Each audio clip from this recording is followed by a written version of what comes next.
যে খবরে আমরা নজর রেখেছি কিছুক্ষণ আগেই ধৃত প্রাক্তন তৃণমূল বিধায়ক নির্মল ঘোষ এবং প্রাক্তন কাউন্সিলর সঞ্জীব মুখোপাধ্যায়কে প্রিজন ভ্যানে তোলা হয় খড়দা থানা থেকে। সেই মুহূর্তের ছবি আপনাদের সামনে তুলে ধরছি। নির্মল ঘোষ, তাকে হেলমেট মাথায় নিয়ে তাকে প্রিজন ভ্যানে তোলা হয় এবং তাকে লক্ষ্য করে চড়, ঘুষি, ধাক্কাধাক্কি কিছুই বাদ গেল না।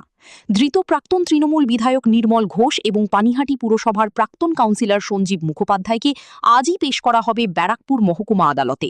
সঞ্জীব মুখোপাধ্যায়কে যখন বের করা হয় খড়দা আদালত চত্বর থেকে, খড়দা থানা চত্বর থেকে, তখন যেখানে উত্তেজিত জনতা তারা উপস্থিত ছিল এবং তাকে লক্ষ্য করে হয় ডিম বৃষ্টি এবং দেওয়া হয় জোর জোর স্লোগান।